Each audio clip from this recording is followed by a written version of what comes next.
The morning I walked into the Travis County Family Courthouse in Austin, Texas, I was wearing my grandmother's pearl earrings. Not because I wanted to appear composed, because I needed to feel like someone steady was holding my hands while I did what I was about to do. Marcus sat across the aisle with his attorney, Prescott, a sharp man in a charcoal suit who charged $480 an hour and carried the quiet confidence of someone who had never lost a case he was supposed to win. Marcus's mother and sister were seated in the gallery behind him. His sister had driven up from San Antonio specifically for this morning. I knew exactly what Marcus wanted. He had been precise about it for months. The house on Westlake Drive. Full ownership of Callaway Strategic Group, the consulting firm I had built from a one-desk office on Congress Avenue into a 12-person operation with contracts across 3 states. Primary custody of our daughters, Lily and June, ages 7 and 9. Everything with my name on it, transferred to his. That morning, I gave it to him. Every last piece. My mother sat beside me and at one point leaned close and whispered 3 words she had been saying to me my entire life. Just give him what he wants. I nodded. I signed. I thanked the judge. Nobody in that courtroom understood what was already in motion. 3 days later, Marcus called 17 times. He was not celebrating anymore. My name is Vesperline Okafor Crane. I go by Vesper. 38 years old. I built my professional life mostly by refusing to need anyone's permission to start. I grew up outside San Antonio in a neighborhood where wanting more was treated as a kind of social rudeness. My mother raised me to keep the peace, stay practical, and never cost more than I was worth. Those weren't cruel lessons, they were survival tools. But they also trained me to swallow things that deserve to be spoken and to mistake silence for dignity. I met Marcus at a networking event in downtown Austin when I was 26. I was running a one-woman consulting operation out of a rented space on Congress Avenue, 1 desk, 1 client list, more stubbornness than capital. He was focused and magnetic, and he believed in the work before the work had earned that belief. We married within 2 years. Within 5, Callaway Strategic Group had 12 employees and active contracts in Texas, Colorado, and Georgia. What I failed to track was the way Marcus had been quietly rewriting the origin story of all of it. It started the way these things always do, too small to name. He began introducing himself at client dinners as the firm's founder. In meetings, he redirected my decisions, never aggressively, just with a patient, consistent pressure that accumulated over years until my own judgment felt like a draft requiring his signature. At home, the same current ran beneath everything. Observations about how I managed the girls' schedules, my friendships, my tone in professional settings. Nothing alarming in isolation. But isolation was never how it arrived. In January, I found out about the affair a colleague named Kayla, based in Dallas. I wasn't devastated. I was simply finished. Tired and clear and finished. I filed for divorce in February. Marcus retained Prescott within 48 hours and restructured his demands to include every asset carrying my name. What Marcus did not know, what no one knew except my attorney, Dana Reyes, was that 8 months before I filed, on a quiet Tuesday afternoon at a law office on West 6th Street in Austin, I had incorporated a new entity called Okafor Advisory Group LLC, registered under my maiden name. And then, methodically, I moved everything that mattered. Each of our 14 active clients, relationships I had personally built and maintained over years, was approached individually. Honest conversations. No pressure. One by one, they signed new agreements with Okafor Advisory. Gerald Holt, a longtime client from Houston, was the third to sign. He did it in October, 2 weeks before client reception at the Fairmont Austin on Red River Street, where Marcus stood 4 feet from me and told Gerald that the firm had really found its footing once Marcus had taken a more active leadership role. Gerald had already left. He just hadn't mentioned it yet. All 11 employees had signed offer letters with Okafor Advisory before the divorce was filed. Private conversations, honest ones. Every single one of them chose to come. The moment that finalized everything didn't happen in court. It happened at that Fairmont reception at approximately 7:20 p.m. I excused myself, walked to the second-floor marble restroom, and stood at the sink for 90 seconds. I stopped feeling hurt. I started feeling precise.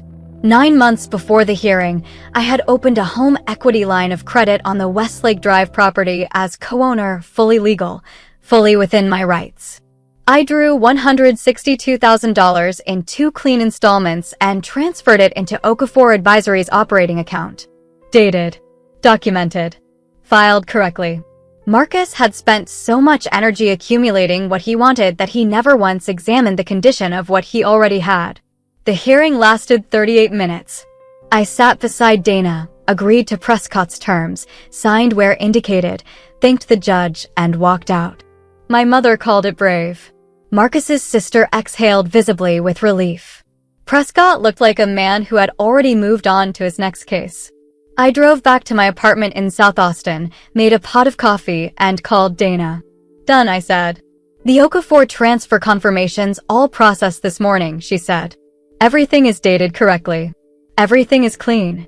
I already knew. I had been watching the confirmations arrive for 2 weeks. 2 days later, Marcus's accountant, Bert, a careful man who had worked with us for 6 years, called me directly. His voice was measured. Vesper. Marcus is about to open something he wasn't expecting. I know, I said. The business debt alone. $347,000, I said. Plus the helic. I know, Bert. A long pause. He's going to call you, Bert said. 3 days later, my phone lit up on the kitchen counter. Marcus. I watched it ring 4 times. Then I picked up. His voice, when I picked up, was almost casual. Hey. A brief pause. Just wanted to check in. See how you're doing. It was 10:42 in the morning.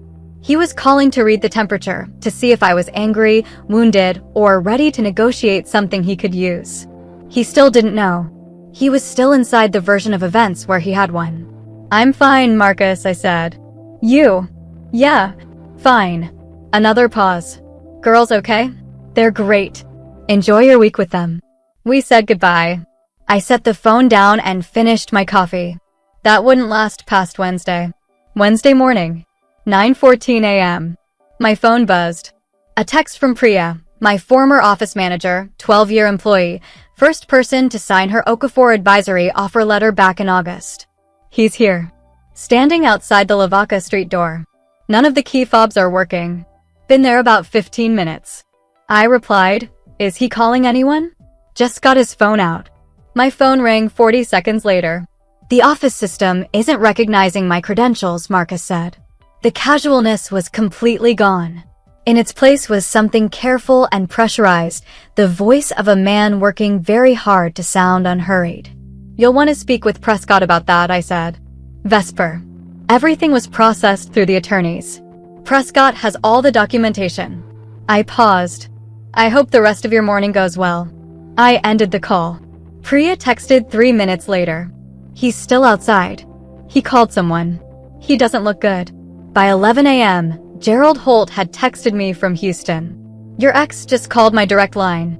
I told him my account is now managed through Okafor Advisory. He didn't respond for about 8 seconds. Then he thanked me and hung up. You okay? I texted back, better than okay. Thank you, Gerald.